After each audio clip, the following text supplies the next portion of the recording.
Hi guys, my name is Mary and I am the inventor of Yegos and yoga instructor for over 22 years, the owner of Flip Your Dog Studios and Schools, and hope you'll join me for these yoga handstand challenges. So yesterday I posted a video about your mind and what your mind does when you put your hands on the ground and basically how your hands are supposed to engage. I talked a little bit about the abs and the feet. Today we're going to take that a little bit further.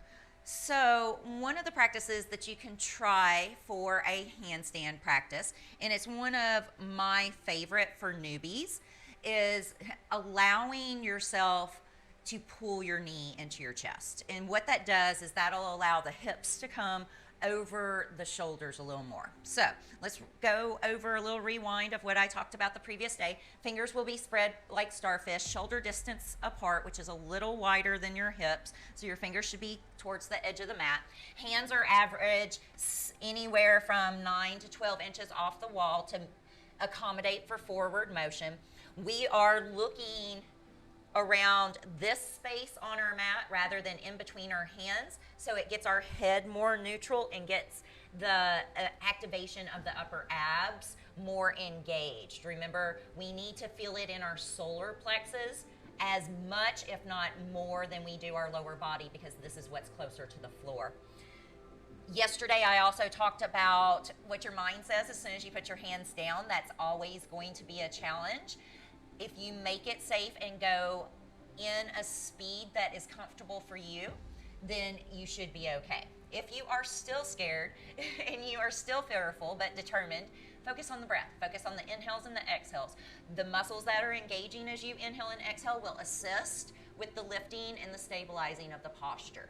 Look at a pranayama workshop that I have, some video, and I'll explain that then. All right, so we talked about basically you're in a three-legged down dog whenever you're starting off learning how to do handstands.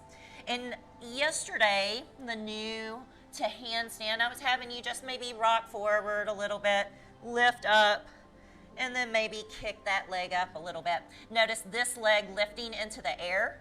As I lift it, it pulls. Just like if you were standing and I asked you to kick really hard, it pulls on this leg. So we want to pull ourselves into the handstand rather than kick ourselves into the handstand, because that causes too much inertia and you will end up in back bends or hitting the wall over and over. Our goal is to ultimately not hit the wall or just barely tap it, right? So hands down on the floor, fingers spread like starfish. Index fingers, or at least the middle between the index finger and middle finger, straight to the wall, 9 inches off, down dog. Pick up whatever leg you like most, and then just start with that little lift and that little press. Little lift and press. And every time I press this inner heel to the sky and I feel that weight come into my hands, I make sure I'm pulling in my upper abs, okay? And so you may do just a few of those. You may try pulling that other knee in, right? That might give you a little hang time. What I'm looking for here, one of the reasons, another reason why I'm looking back at my mat is that I want my whole upper body to stack over my shoulders and my wrist and my upper abs in the same way I have my whole body stack over my ankles, knees, and hips. So if we can get the basic alignment into the posture, then we'll be able to hold our handstand. So what I typically tell people to do, we call these jackknives. We basically do 10 on each side, right? You are gonna notice that one side is your friend.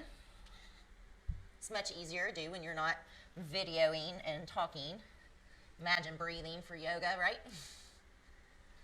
And notice how I am not donkey kicking, right? If you are donkey kicking, it's normal, because all of a sudden you're upside down, your brain's like, oh no, what am I supposed to be doing with these things in the air? Try to focus on the action of the leg. So that's the reason we do the jackknife. This leg stays super straight as I pull the knee in. And then I can start to play in the pose. So jackknives on each side. Focus on keeping one leg really straight and the other leg coming into your core. Focus on spreading your fingers, focus on breathing, and focus on don't be scared. You don't have that far to fall.